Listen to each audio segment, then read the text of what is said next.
Chapter 18. So let me get this straight, Mr. Sullivan. Somebody broke in, stole your laptop and some other gadgets. Then brought it all back. The police constable's name was, confusingly, Sergeant. P.C. Sergeant. I hoped he never got promoted. He was 6'2" and had that weird Fred Flintstone-like gray stubble on his face. He looked around my flat, taking in the neatness, everything in its place, looking more like a team of cleaners had broken in than burglars. Maybe they had an attack of conscience, Sergeant said. I read about this guy who stole 100 quid from a pub, then 20 years later sent it back with a note of apology. But your repentant burglar got an attack of the guilts much quicker. I feel like you're not taking this seriously, I said. I reported this when it happened 2 days ago. An officer gave me a crime number for my insurance company. Sergeant prodded a key on my laptop, making the screen flicker into life. Does your computer appear to have been tampered with in any way? No. I scanned it for viruses and there's nothing there. I checked the browser history too and there's no recorded activity since I last used it. I had already told him about the fraudulent use of my bank card and how the woman at the bank had said it had probably been cloned by the burglar.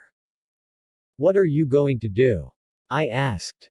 Sergeant set down the cup of tea I'd made him when he arrived. There's very little we can do. Your bank is dealing with the card fraud. And as for the burglary, you should think yourself lucky. Lucky. Don't forget to contact your insurance company and cancel your claim. He moved towards the door. I stepped into his path. I don't think you understand. Someone is trying to mess with my head. A practical joke, you mean? A pain was blooming in my skull, a sharp, white stabbing sensation. Like fat needles penetrating the soft flesh of my brain. No. More sinister than that. Sinister. I opened my mouth. But what was I supposed to say? As well as this apparently phantom burglary, someone might have attempted to push Laura under a tube train, and I thought I'd seen someone watching her. It all sounded very weak, and Sergeant was already looking at me like I was unhinged. The only concrete part was the fraudulent use of my card, but as Sergeant had pointed out, the bank were dealing with that and the police would deal directly with them. I could imagine what Sergeant would say if I told him my card had been used to buy a new laptop, of all things. The same model, going by the price, as the one I owned. Listen, Mr. Sullivan, it seems to me like you're under a lot of strain, Sergeant said. Maybe you're working too hard. Either that or a friend played a practical joke on you. He pushed the front door open and went out into the hallway. Take care. But. Single quote. He descended the stairs. Seconds after hearing the outer door shutting, I heard another door shut, the woman downstairs, stepping back into her flat after coming out to see what was going on. I filled a glass with cold water and sat down. I needed to get everything straight in my head. There was a simple explanation for almost everything. Laura had imagined being pushed at the tube station, and it was indeed a random person watching her in Camden. My card had been cloned and used here in London. It was a common occurrence, had happened to Jake once. So one question remained, why had the thief brought my laptop back? And would they come back again? If they did, I wanted to be prepared. I went onto Google and searched for home security, finding what I was looking for. A simple CCTV system. I ordered it and wondered if it was possible to buy a mantrap or a device that shot poison darts. I smiled to myself. That was crazy thinking. And besides, if I bought a trap I'd probably walk into it myself. Chapter 19. Daniel, trying to get hold of you. It's urgent. Call me. The police had been gone for a few hours, and I'd been napping on the sofa when my phone pinged. It was a message from Aaron.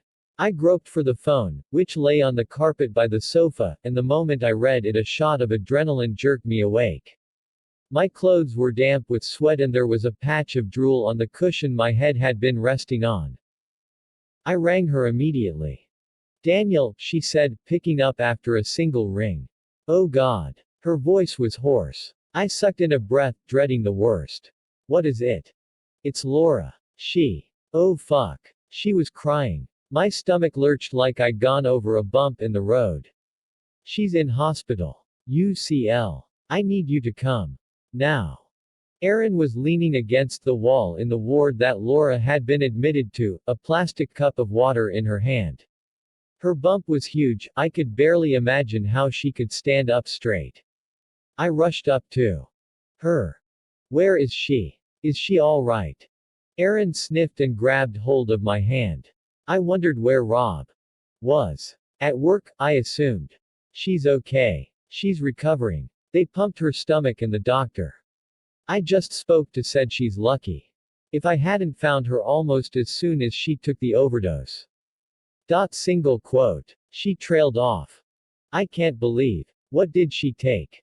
A mix of sleeping pills and antidepressants.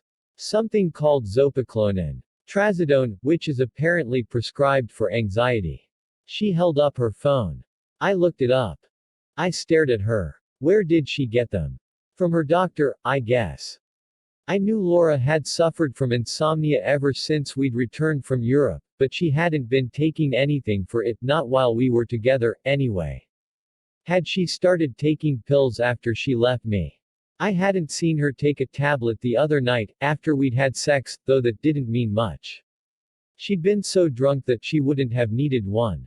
Oh, Laura, I said, my eyes stinging. I want to see her. Erin and I had taken seats outside the ward. You can't at the moment. She's asleep. The doctor said they're going to keep her in for a couple of days for observation. He asked me loads of questions. Like what? Like, had she attempted suicide before? Does she drink excessively or take illegal drugs? He wanted to know about her support network too. And what did you tell him?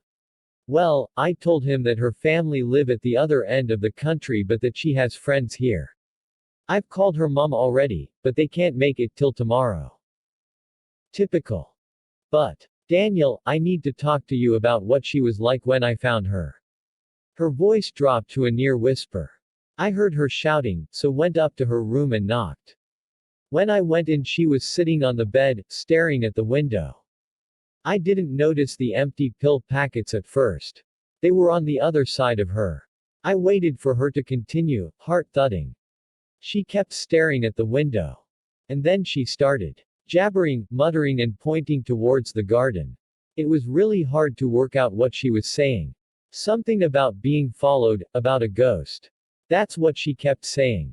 And she said something weird about her skin, something about tarantulas and how her skin wouldn't grow back. Her eyes were blank, kind of cloudy. It was really scary. And then she crumpled, just fell sideways onto the bed. That's when I saw the pill boxes and called an ambulance. Erin turned her head towards me. Her hands rested on her belly as if she were trying to protect her unborn child from all the horror and pain in the world. Daniel. What the hell happened to you and Laura on that trip? Chapter 20. Laura lay in that gray space between waking and sleeping, lingering. Voices from her dreams merging with sounds from the real world, somebody coughing, something beeping, a wheel squeaking across a hard floor. She thought she could hear babies crying too, which made her bury her head beneath the pillow.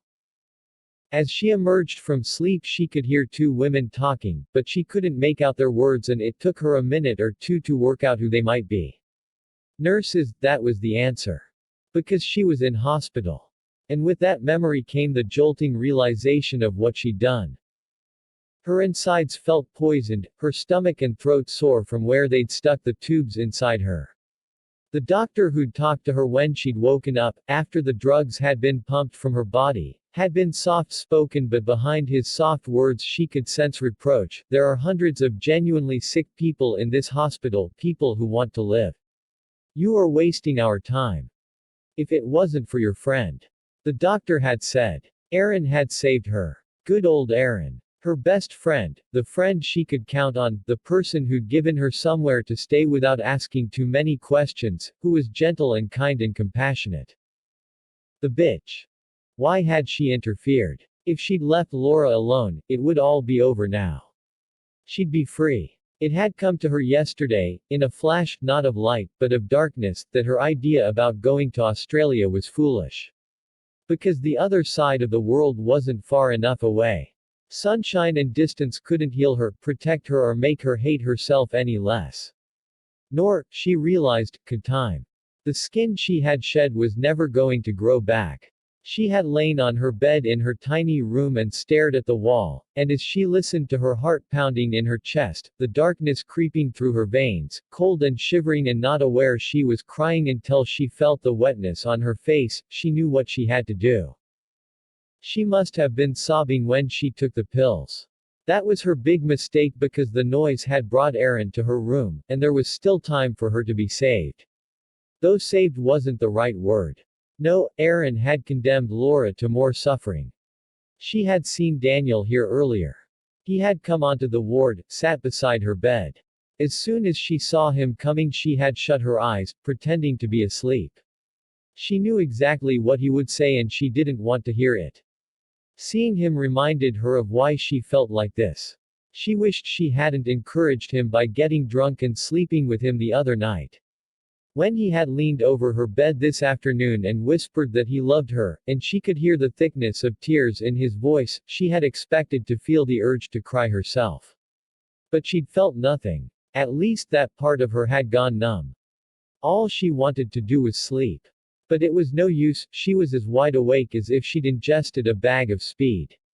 It wasn't helped by the conversation between two nurses she'd overheard after darkness fell. An old man had been spotted hanging around the maternity unit, hovering around the sick babies who were kept apart from their mothers.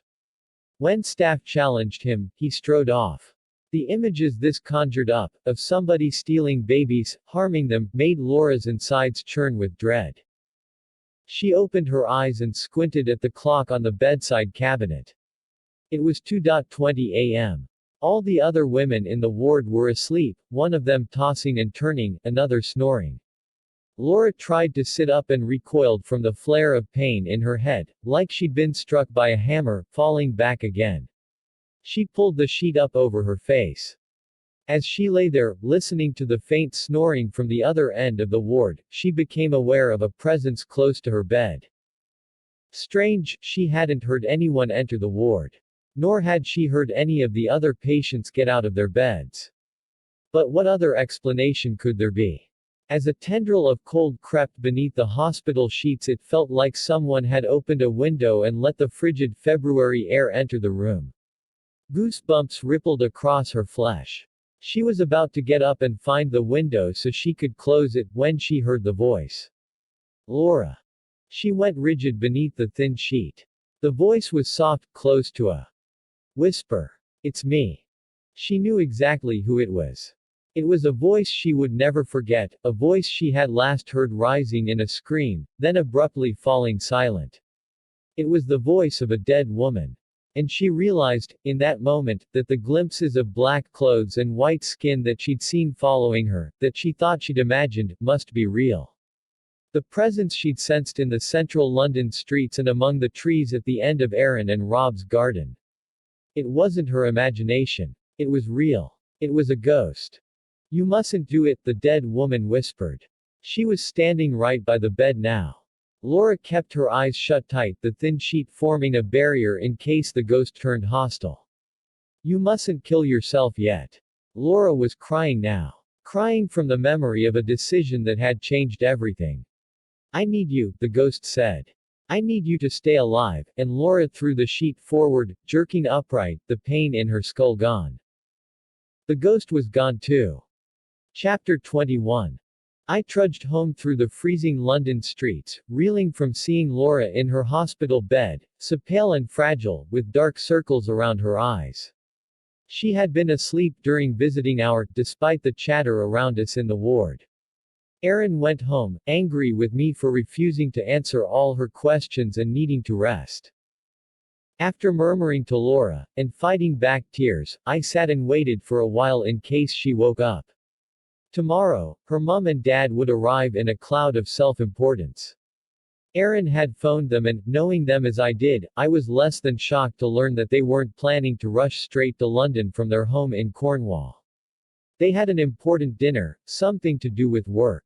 I had warned Aaron not to tell them that Laura had talked about ghosts. What happened to you on that trip? I couldn't answer. I tried to make sense of what Aaron had recounted. Skinned, tarantulas, ghosts. I looked back at Aaron. Do you know about Laura and her ghost? I asked, keeping my voice low so the other people in the waiting room wouldn't hear. I waggled my fingers as I said ghost, putting the word in inverted commas. A ghost. I took a deep breath. I had to tell her this much. Yeah. I know. When I first went down to visit Laura's parents, after we'd been together for a few months, Laura's mum made a sneering joke about Laura believing in nonsense. When I asked Laura what her mum meant, Laura completely clammed up. But I eventually got it out of her. Go on. When she was 12, Laura started to believe that there was a ghost living in her house, the ghost of another pre-teen girl, one who had apparently died there. This ghost, her name was Beatrice, would come into Laura's room at night and talk to her. Laura told me that she was terrified at first but then realized the girl didn't mean her any harm, that she was sad and lost and that she wanted Laura to be her friend. I think Laura's mum eventually heard Laura having conversations in her room and that's when Laura told her matter-of-factly about Beatrice. Laura's parents took her to the doctor who said it was all connected to the onset of puberty, that they shouldn't worry. But Laura's mum then took her to see a psychiatrist who, according to Laura, was pretty harsh. Single quote. Laura had refused to give me all the details, but I was sure this was one of the reasons why she refused to see a therapist now. In the end, Laura pretended that she knew the ghost wasn't real, that Beatrice had stopped visiting her. But she still believed Beatrice was real. Yeah. And get this, she went to the local library and found out that a 12-year-old girl had died in her house 30 years before. Was murdered, actually, by her dad. My God. I know. Laura said she was convinced for a while that her own parents were going to murder her. You've met them, haven't you? Unfortunately. Well, then you have at least some idea. They were horrible to her when she was a kid. Just before this whole Beatrice thing happened, they took her out of the school she loved, where all her friends went, and made her start going to this awful, strict girls' school. They made her break contact with her best friend, because they thought she was common. It was all pretty traumatic for Laura. That's why I think she started to believe in Beatrice. A kind of imaginary friend. Something her parents couldn't take away from her, no matter how hard they tried. I guess that makes sense. Yeah. Eventually Beatrice stopped visiting. Laura was 14 by then, this went on for a long time, and she says that Beatrice told her that she was going to the next place. And that was it. Laura's parents thought their daughter had stopped believing long before. But Laura still believes now that Beatrice was real. She still believes in ghosts. Aaron exhaled. So what, you think she's seeing Beatrice again? I don't know. A chill ran through me as I thought about the trauma Laura had suffered recently. I think she's probably imagining a different ghost. Aaron took out her phone again. One of the drugs she was on, trazodone, apparently it can cause hallucinations. I shook my head. Had Laura been warned about these possible side effects? Hopefully after her overdose she would stop taking them. I resolved to talk to her about it. The situation with Laura had made me temporarily forget the mystery I was grappling with, but it came back soon as I stepped into the relative warmth of my flat and saw my laptop. I poured myself a drink and was shocked to see how much my hand shook as I raised the glass to my lips. The inside of my head felt like a hive in which the bees were at war. My next session with Dr. Savage was scheduled for tomorrow, thank God. I am by nature a reticent person, but right now I badly needed to talk to someone. I was too wired to go to bed, so I switched the TV on and sank into the sofa with my MacBook on my lap. A horror film was starting on Channel 4, one in which a group of teenagers go into the woods and meet a grisly end. I quickly turned it off but it was too late, the memories were triggered. A thin pink gown wrapped around a bundle of bones. Tears sliding down a hollowed-out cheek. blood-stained fur and two pairs of glassy eyes. I stood up and paced the room. When I was coding, working on an app, I would do this to work through problems. Moving helped me to focus, to dislodge the blockages and untangle the knots in my head. I picked up a DVD case, a rom-com, forced myself to remember the plot, the funny scenes, sunshine and beaches and kisses. Finally, the real memories were displaced, shoved back in their box, the lid slammed shut. I put the DVD back in the shelf and returned to the present moment, sitting back down with my laptop. Why had my burglar returned it? Was it possible that I had imagined the break-in, in the same way that Laura thought she was seeing ghosts? No one else had seen evidence of the burglary because I had cleaned up before my only visitors, Jake and the police, had come round. I hadn't even taken any photographs. Was it a fantasy brought on by too much alcohol and too little sleep? Did I damage the door myself then forget I'd done it? When I thought back across the past few weeks, there were holes there, black spaces in my memory, pockets of time that I couldn't account for. I paced back across the room. No, it had to be real. Somebody else had damaged the front door. My bank account had been defrauded, and that was because my burglar had cloned my card. Unless it was me who used the cards. I shook my head. No, that was impossible. I hadn't withdrawn that cash, or gone to the Apple store. Unless I was losing my mind. When I closed my eyes, I saw a flash of myself surrounded by iPads and computers and speakers. Could I really have gone to the Apple store and spent £1,600 on a new laptop without remembering? And where was that laptop? Because the one sitting here now was definitely my old one, with the exact same scratches and marks. Tomorrow, I decided, I would tell Dr. Savage the rest of what had happened in Romania. I had to take the memories out of their box, expose them to sunlight, get them out of my head. I had to share them with someone who wouldn't be driven crazy by them before they drove me crazy. Only then would I be able to move on with my life. Chapter 22.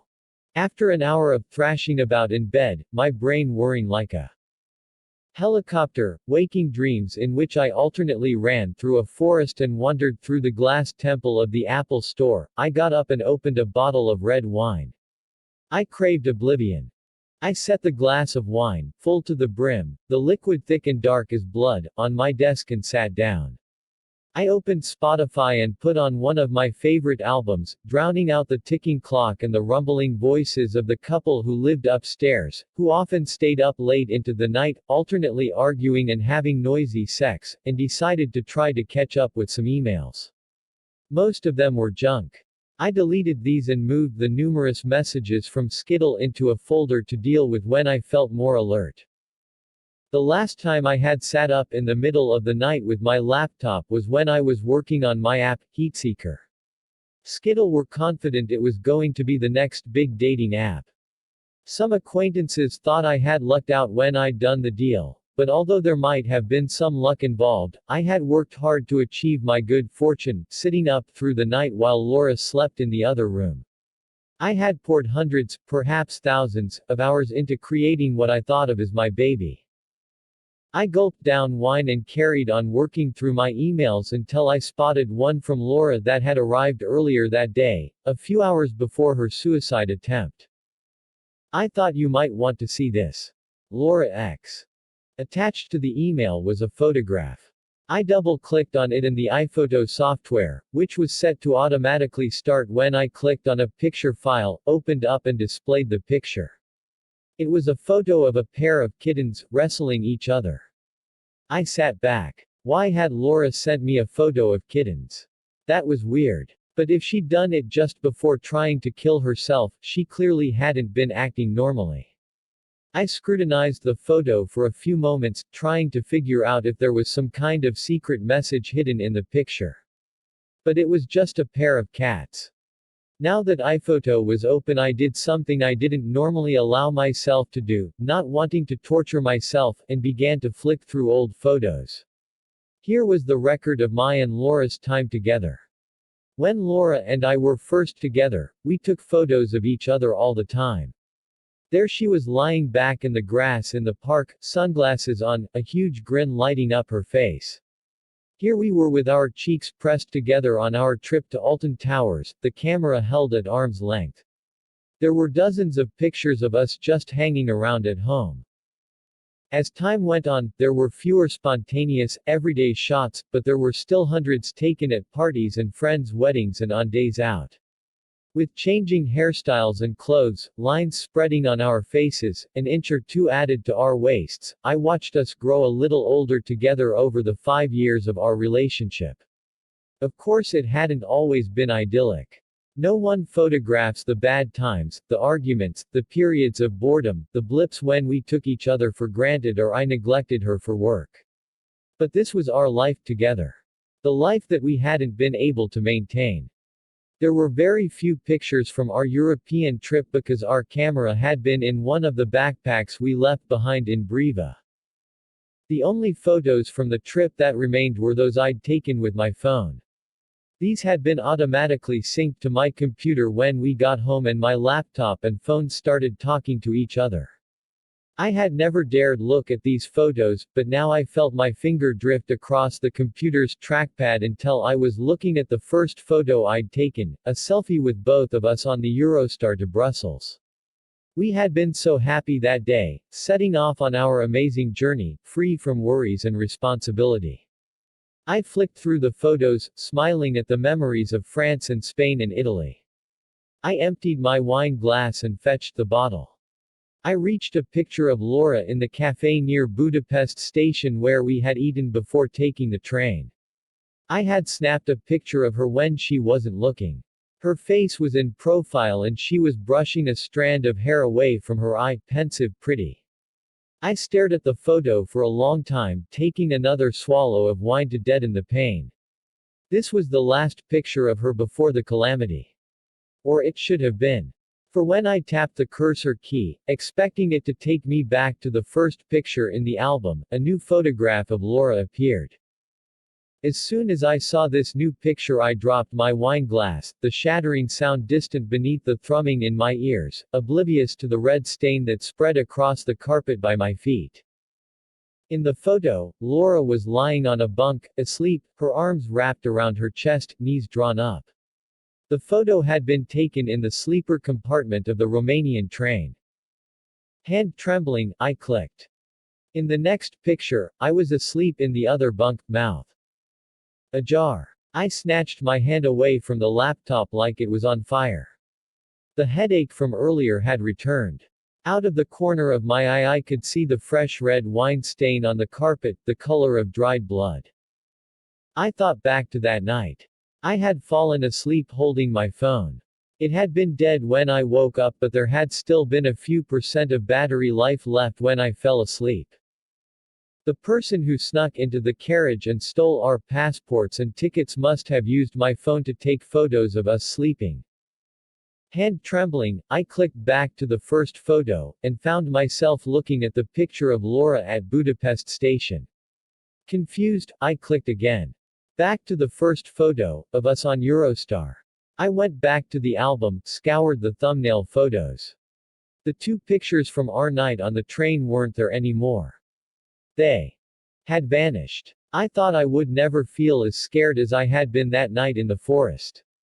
But now I started shivering, unable to move, my mind shutting down into pure instinct mode, aware of the shadows around me, the darkness outside. I stood up, and the room spun around me. I was drunk, so drunk, more than I had realized. So pissed that I was hallucinating photographs. Drunk and crazy, a little voice in my head said. Or just fucking crazy. Something thumped above me and a woman cried out. I clutched my chest. But it was just my neighbors, fucking noisily again. I staggered across the room, my heart skittering crazily. I picked up my phone and called Laura's mobile, hanging up after 2 rings when I remembered what time it was and that Laura was in hospital. She was seeing ghosts and I was imagining phantom photographs. I started to laugh, we really were the perfect couple. Chapter 23. An elderly woman with a face that looked like it had been in the tumble dryer too long stood outside the hospital entrance in her dressing gown, attached to a drip that hung from a metal stand on wheels, smoking a cigarette down to the butt.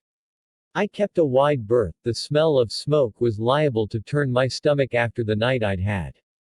I felt wretched, poisoned by alcohol and lack of sleep, but visiting hours were 10 a.m. to 11 a.m. and I needed to see Laura. Even the cloudless ice-blue sky and the wintry sunshine couldn't make me feel better. I walked through the hospital quickly. I carried a bunch of yellow and apricot tulips, her favorite. I was eager to see her, though I had decided not to tell her about my weird episode in the night. My eagerness waned as I approached her bed, which had a thin curtain drawn around it, and heard voices. The hectoring boom of her mother, Sandra, and the reedy whine of her dad, Frank. My heart sank. I had hoped I would miss them. I took a deep breath and ducked through the curtain. Both of Laura's parents turned, frowns etched on their faces. Laura was propped up in the bed, a pillow behind her back, her skin as white as the bedsheets. She stared into the middle distance, her face blank. Seeing her like that made me want to put my arms around her and, somehow, make it all better. An instinct that should have been even stronger in her mother. "Daniel," said Sandra, a hint of reproach in her voice. She air-kissed me. She had the faint scent of lavender talc. I hoped I didn't still stink of alcohol, and I nodded hello to Frank, who appeared to be dressed for a winter's day on the golf course. "My daughter's been a very silly girl, hasn't she?" Sandra said. She tutted and looked at Laura like she'd been called into the headmaster's office to be told that her daughter had been caught snogging a boy behind the bike shed. I went over to Laura and leaned over to kiss her cheek, but she flinched away, refusing to meet my eye. "I thought you'd come last night," I said, addressing Sandra. "Frank had a very important dinner meeting. We simply couldn't get out of it." I swallowed. While Laura and I had been a couple, I had bitten my tongue in her parents' presence, practiced deep breathing exercises and made as many excuses as I could to avoid their company. When I first met them I could scarcely believe they were for real, had thought Laura's stories about how they cared more about money and status than they did about her must be exaggerated. They weren't. The Mackenzies had got lucky buying a couple of cheap houses in London in the 80s before selling them on for a ridiculous profit at the peak of the property boom. Since then they had moved to Cornwall and set up a lifestyle consultancy business, advising rich people how to maximize their work-life balance. They'd never hidden their disappointment in Laura. "Working for a charity is all very noble," Sandra had said on that first meeting, her nose wrinkling. "But don't you think charity should start at home, Laura? That you should look after your own needs first? What do you think, Daniel?" "I think it's great that Laura is doing something she's passionate about. There's more to life than earning loads of money." Sandra had looked at me with disgust. "They've always been the same," Laura had once told me. "If I came home from school and told them I'd got 80% in an exam, my dad would ask me what went wrong with the other 20. Mom was always pointing out my physical flaws. If I bumped into something it would be typical clumsy Laura, or if I had a spot on my face she would point it out to all her awful friends. I couldn't wait to escape." A big sigh. "They're still my parents though." So there were the bi-annual trips down to Cornwall to stay at their huge, tasteless house, filled with expensive ornaments and horrible modern art. Frank was usually at the golf course or at work while Sandra endlessly recounted the exploits of the next-door neighbors, two gay black men who were, outrageously, going through the process of adopting a baby. "I've heard they might get a white one," she'd said, in a hushed, horrified voice. It was beautiful there, though, the rugged coast and sandy beaches a short stroll away. One of my favorite memories was a time when Laura ran shrieking along the beach, listing at the top of her voice all the things her mom was appalled by: the gays, the blacks, the Arabs, single moms, the state of the NHS, the Guardian, trade unions, Russell Brand, next door's cat, the cost of parking in town. Single quote. Afterwards, she had flopped exhausted on the sand and yelled, "Fuck you, mother," much to the amusement of a passing surfer. I felt like saying, fuck you, to Sandra right now, and I guess it would have been easy to vent my frustrations on this aggravating woman and her husband. Instead, I said, so how long are you staying? We have to get back today. Cassie, that was their dog, a cocker spaniel, is with the neighbors. Single quote. Not the gay black neighbors. I gasped. Peter and Lawrence. Yes. They're very nice, actually, even though they are. Single quote. She trailed off, looking around, suddenly aware that many of the nurses and other patients were black. We're not in Cornwall anymore, Toto, I muttered under my breath. Laura understands we must get back, don't you, Poppet? Frank said. His daughter nodded, staring towards her knees beneath the sheet. Laura's friend, Erin, the unmarried pregnant one, was here earlier, Sandra said. She asked if Laura could come and stay at ours for a while. She tutted. Can't she? I asked. No. It's impossible. We've got the builders in at the moment. And I'm so busy. With what bitching about the neighbors and counting your money? I wanted to ask. Laura will be fine with Erin. She seems like a decent young woman, I suppose. But she's about to have a baby, I said. Maybe Laura could stay with you, then. Sandra clucked her tongue. I don't know why you two ever split up. Weren't you supposed to be getting married? Young people today don't stick at anything. The first sign of a bump in the road and they abandon ship. I think that's a mixed metaphor, my sweet. Oh, shut up, Frank. I was still concentrating on the first thing she'd said, about Laura coming to stay with me. What was I supposed to say? It was what I wanted more than anything, not for her to come and stay with me but to come back, to move in again. I glanced at Laura, whose eyes remained fixed on the bedsheet. Suddenly, she looked up at us. I want you to go, she said. I was about to smirk at Sandra and Frank when Laura added, all of you. Poppet, said Frank. We just got here. We haven't had a chance to talk some sense into you yet, said Sandra. Laura picked up the bunch of tulips I'd laid on her bedside table and chucked it at her mother. As Sandra groped for something to say, Laura picked up an empty water glass and pulled her arm back. I grabbed her wrist to stop her from flinging it too. Sandra and Frank stood there, mouths flapping.